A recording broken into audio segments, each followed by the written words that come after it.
Do you know that there is a similarity between the stories that we watch and read and our real life? To find out what this similarity is, stay till the end of this video. Hi, my name is Kavya E. I'm a purposeful living coach. I help youngsters, people between the age group of 21 to 30, discover their purpose by helping them achieve their goals. So in this video, we're going to be talking about the hero's journey. The hero's journey is a common story template which was popularized by Joseph Campbell. So imagine that you read 100 stories, 1,000 stories, and as you read these stories, you realize that there is something common in each of these stories. There's this common pattern, there's this common path. There are these common stages that a hero goes through in his journey. Now that becomes the hero's journey. So Joseph Campbell spoke about the monomyth, which means that there's that one myth which is common among all stories. In today's video, that is what we're going to be looking at. Joseph Campbell mentioned 17 stages, but the Hollywood screenwriter Christopher Vogler compressed that into 12 stages, and that makes the hero's journey for us today. The first stage in the hero's journey is the ordinary world. In this stage, you see that the character is being described to the audience. You see the character is set, the setting is set. You see that the hero is just living in his mundane world, nothing great, nothing fabulous, just an ordinary person he is. But you can see that there is a small possibility that things can get better, that there is some adventure that the hero is going to be called into. You see that possibility, although you cannot name it as you watch this movie. Let's take the example of the first Harry Potter movie. In that you see Harry Potter living with his aunt and uncle and cousin. He's just living a mundane, normal world. He's suffering there, nothing great. But as they go to the zoo, you can see that there is that possibility of Harry. There is something magical, something interesting about him as a person. So that's stage number 1, which is the ordinary world. Stage number 2 is the call to adventure. And in this stage, you see that the hero receives a call from the universe, a call for him to get into an adventure. Either he receives the call from outside or he's forced into it and he has no choice but to be part of this adventure. Again, in the Harry Potter series, you see Harry receiving that letter from Hogwarts, and that's his call to adventure. Stage number 3 is refusal of the call. In most stories, heroes are very afraid, or they're not sure of what they need to do in order to move forward in their adventure.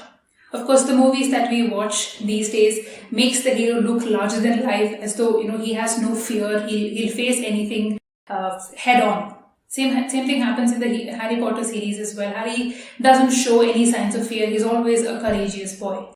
But if the story is about you and me, we all have our fears. So we generally don't like to move away from something that's comfortable for us. There is unknown out there and we don't want to step into that. So most often, the protagonist refuses the call. That's stage 3. In stage 4, the protagonist meets the mentor. The mentor is someone who's slightly older than the hero, probably has been in the new world for a long time, has been through multiple hero journeys and knows what the protagonist needs to do to take the next step. So the mentor often gives valuable advice to the hero, gives him something useful to move on in the journey, some knowledge. In fairy tales or in the Harry Potter series, you see in Chamber of Secrets when Harry receives that sword out of the Sorting Hat. That's Dumbledore giving him what he needs the most to move forward. Or if you take the movie Matrix, you see Morpheus handing the red or the blue pill to Neo and tells him pick the one which is going to take you. Either you go down the rabbit hole or go back to your ordinary world. So that's meeting the mentor. And there are stories where this stage is there or not there. Sometimes it's the hero's own thought process which takes him to the next step. Mostly you see for someone who's giving valuable advice to the protagonist to take him into the new world. The next stage, stage number 5, is crossing the first threshold. This is where the hero makes the entry into the new world. If you see the Harry Potter series again, in the first movie, Harry goes through platform 9 3/4. He enters the new world which contains mysteries, which contains dangers, which also contains the possibility of him transforming into something great. You can again see Alice jumping down the rabbit hole, again crossing the first threshold. Or in the movie Narnia, you can see the kids going through the closet to enter into that new world. So the new world contains both possibility of adventure, greatness, and the possibility of death as well. So the hero considers both of these choices. Sometimes he has no choice, but mostly he considers both of these things and says, I would like to still go ahead and find out what's there at the end of this journey. The next stage is called Tests, Allies and Enemies. This is the first test that is given to the hero. It'll be a very simple test generally, where his or her skills are tested. If you take the Harry Potter series, you can see that the sorting hat is put on Harry's head, where he's now kind of talking to the hat, trying to choose which house he wants to go into. This is a test for him, and he also finds out who his friends and enemies are. His friends become everyone from Gryffindor, mostly Ron and Hermione, and his enemies become Slytherin house and mostly Malfoy. There's that animosity between both of them. So in this stage of the journey, the hero is tested, and then he proves himself, a very small test, and then he proves himself, and he also finds out who his friends and enemies are in this game, in this adventure. Then stage number 7 becomes Approach to the Innermost Cave. In this stage, the hero goes deeper into the new world. He goes into a place which is dark. That's how it's mostly depicted. If the journey is inwards, if you're trying to find out something about yourself, you're trying to do something, like some inner work that you're trying to do, your innermost cave would be within yourself. So here it's pretty dark, and you're on the search to find out what it is that you're afraid of the most. Something that's extremely scary kind of emerges. In stories, you see this as a dragon, you see this as a monster. Again, in the Harry Potter series, if you see, they go to that flight of stairs where I think it's the 3rd floor, and you're not supposed to go into that room. But then Harry, Hermione and Ron kind of enter into that dark room. They come face to face with a 3-headed dog. So in most stories, Approach to the Innermost Cave is where you confront, or you see face to face, what it is that you're mostly afraid of. And at this stage, the hero does not do anything just yet, but he has seen who his enemy is. If you take our popular hero movies, where especially when the villain is the politician is made to seem as the most dangerous person in that city, and then there comes a scene where the hero comes face to face with the politician. So this is the Approach to the Innermost Cave. That's stage number 7. The next stage is called the Ordeal. This is the first slightly bigger test that the hero has to go through. Christoph Vogler, he says this is like the midterm test that the hero has to face. Here, the hero confronts what it is that he is afraid of the most, and then he wins for the first time. Generally, whatever it is that we are afraid of, we tend to avoid it because we think that the fear is bigger than who we are. But once you've seen face to face with the fear, and then you kind of confront it, you do what it takes to overcome that fear, you beat that fear. And in the ordeal, you do that and you realize, oh, I'm actually stronger than I thought. This is not as difficult as I thought it would be. That's the realization that you get when you overcome your biggest fear and then you win this ordeal. So if you see in the Harry Potter series, all 3 of them, Ron, Hermione and Harry, they go into that trapped, that door which is there, and they come out alive. Because they thought it through, they scream and all of that, but then they don't get bitten and eaten by the 3-headed dog. So once the ordeal is done, our hero also kind of starts thinking about who he is now. So far, I thought I was a very scared person. Now I know that I'm not. I'm braver, I'm stronger, I'm more intelligent than I thought. So now there is that moment of self-reflection. There's that point in the story where you question, I thought I was weak. I don't think I am anymore. This is where the hero becomes slightly more brave. This is probably where the protagonist now becomes a hero. Actually, from the ordinary person, he becomes a hero now because he's transformed. He's won over whatever that is he's afraid of. Then the next stage number 9, is reward. At this stage, whatever the hero has received as lesson from his ordeal, he uses that to alter his personality, kind of align it with who he is. So in the previous step, a part of him has died, and then a new part has emerged out of that fight that he had with his greatest fear. Now he integrates that new part into his entire body. That's the reward that he receives as a result of winning his first ordeal. So in the Harry Potter series, if you notice, they find out about the Sorcerer's Stone, and the rest of the movie kind of is about that inmost cave and how they will be able to overcome Voldemort, how they will be able to prevent him from getting the Sorcerer's Stone. Then the next stage is the road back. This is like the calm before the storm. Now that the hero has, let's say, won over in one round with the biggest fear that he has, the biggest enemy that he has, the hero kind of calms down and tells himself that, okay, now this is time for me to go back home. I've done what I need to do in this adventure. Now it's time for me to go back home. But we all know that it's just the beginning of something much bigger. This is the time when the villain who has been beaten by the hero once now gathers up all of his power, all of his allies, and comes back to hit the hero with full force. Again, if you see in the Harry Potter series, there is that encounter with Voldemort that Harry Potter faces when he's in the Dark Forest. And he realizes that this person could have killed me back then and is planning to kill me if he gets the Sorcerer's Stone. So the road back is where the hero is preparing for his biggest fight ever. Stage number 11 is resurrection.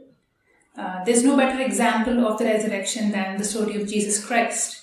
So the hero goes through the biggest fight that he has in his entire life, the biggest challenge that he has to face, and then most of the times either the hero is killed in this ordeal or the hero comes back 90% dead, but he wins his fight and comes back. You see this in almost all stories where the hero has fought with the villain, so much bleeding, so much of violence, so much of destruction to his body, and he comes back to the people around him, his community, having won the fight. So resurrection is coming back from the dead. Again, if you see in the Harry Potter series, there is that confrontation he has with Dr. Quirrell inside that hidden trapdoor. There's the mirror, and then he finds the Sorcerer's Stone, and then Harry almost dies there, and then he comes back. The final stage in the hero's journey is called Return with the Elixir. So elixir is a magic potion which has healing powers. So the hero often comes back after the adventure to his community with something very valuable. It could be a lesson, it could be a skill, it could be some power that he has gained as a result of going through this journey. And in most fairy tales, you can see that the prince gets the princess. In Harry Potter 2 also, you see that Harry goes and rescues Ginny from the Chamber of Secrets, and then he marries her and they live a happy life. So this is the 12-part hero's journey, which you can see often repeat in so many stories around us. Of course, it need not be that all of these 12 stages are used by screenplay writers to weave their story. It depends on how they want to write their story. Some of them can have 8 stages, some of them can have 6, some of them can have 10. It depends on what the screenwriter wishes to do. Now, why am I telling you this story? A hero's journey is a pattern which people have observed from real life. It's not a pattern that was fixed, it was thought through and it was put together by one person or a group of people. It is something that you observe and realize as a pattern. So the hero's journey reflects real life. To give you an example of this, let me tell you a quick story. Let's make the protagonist of our story a boy of 10 years old. His name is Raju. Let's say Raju is coming back home from school. And every day as he travels through that path, he walks back to home by himself. And then there is a dog which is tied around a pole. It's a very ferocious looking street dog. And it kind of growls at him every time it sees Raju. Raju is slightly terrified, but then he kind of looks at the dog and he knows it's leashed, so he kind of makes funny faces at it and runs away. On this particular day, as Raju is walking back home, he sees the dog there and he makes that funny face. He realizes the dog is not leashed. Then now the dog starts chasing and Raju's running like mad. He doesn't know what to do. He's screaming. He thinks he's going to be bitten. He's going to die. Whatever are his thoughts. He runs and then he sees that there is a shopkeeper who kind of stops Raju, pulls him into the shop and kind of shoos the dog away. And then he tells to Raju, relax. It's okay. I understand you're scared, but you can't let this fear take you over for the rest of your life. Come, let's do something about it. Against Raju's wishes, he's dragged to the place where the dog is. Now, the shopkeeper probably knows this dog and then he calls the dog and the dog comes in. And then he says to Raju, just stand still, let it sniff you. Now, the dog kind of sniffs Raju around and then he kind of licks his finger and kind of is very scared. But then he kind of stands still. Now, the shopkeeper says, now the dog knows you. Also, every time the dog comes very close to you, you're very scared. Don't run. Just make like a friendly noise, like call it, like do something. Now the dog will become your friend. Saying this, the shopkeeper leaves. Now Raju's very scared. He's like, come back. He's like, no, try it. Raju's standing there. The dog comes running towards him. Raju just stands where he is and then he makes a really friendly noise to the dog. The dog kind of moves around Raju, sniffs him and then kind of starts wagging its tail. Since then, Raju and the dog are best friends for life. So that evening, Raju goes back home and tells this story to everyone. His mother is frightened, but they know that Raju is now over his fear of dogs. Can you see that there is the pattern of the hero's journey in this story as well? Starting with Raju's ordinary world, nothing great there. He's just going from school back home every day, nothing great there. And then when he looks at the dog and makes funny faces, you see there's a possibility of a story there. Something is going to happen. The day the leash of the dog is broken and it's coming running behind him, that's the day when the call to adventure happens. It's not Raju's choice, but then it happens. Raju's running away, he refuses the call, he doesn't want to face his fear, and then up comes the mentor, who is the shopkeeper. He teaches Raju, gives him vital information about what he needs to do when this fear attacks him. Now Raju is ready to overcome his fear. He holds still, allows the dog to sniff him. He's crossed the first threshold. Now, as the shopkeeper goes away, this dog is again coming to attack him, but then now he knows to stand still. The dog has sniffed him and licked him, so he knows who Raju is. And Raju is also able to make a friendly noise, and now they are friends for life. So Raju has totally overcome his fear for dogs, and now he's gone back to his village, to his family, to tell the story. Although all 12 stages were not there in the story, you can see how any story of transformation, any story where there's a journey, any story where there is something for the hero to learn and conquer, they all follow the same pattern.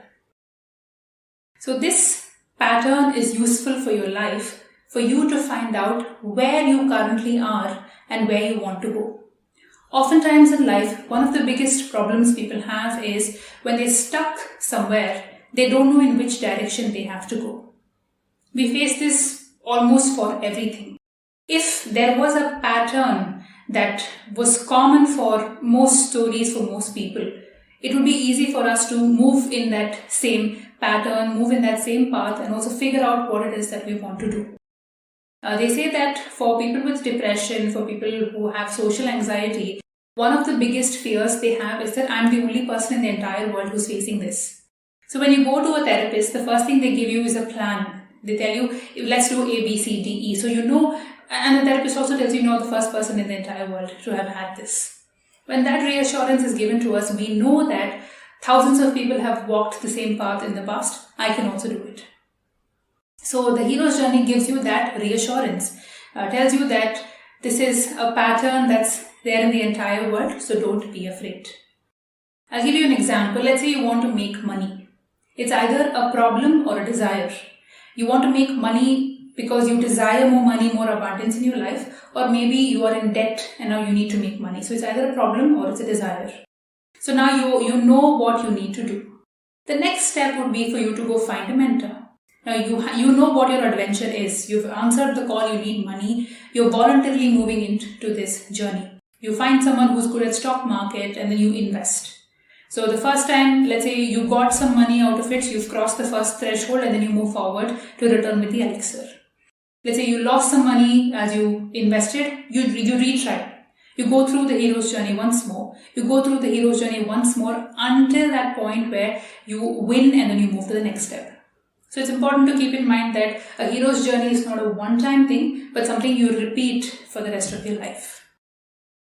I hope you found this video useful, and I hope you will use this video to help you to kind of station yourself to figure out where you stand and where you would like to go in your life. If you are between the age group of 21 to 30 and would like me to help you figure out where you currently are, which stage of the hero's journey you are, and in which direction, you could be going in your life. If you would like that kind of help, that kind of mentoring from me, you can join my Facebook group. I've given the link to that in the description. Please do join my group and let's take this journey of you becoming the hero that you were meant to be forward. Take care.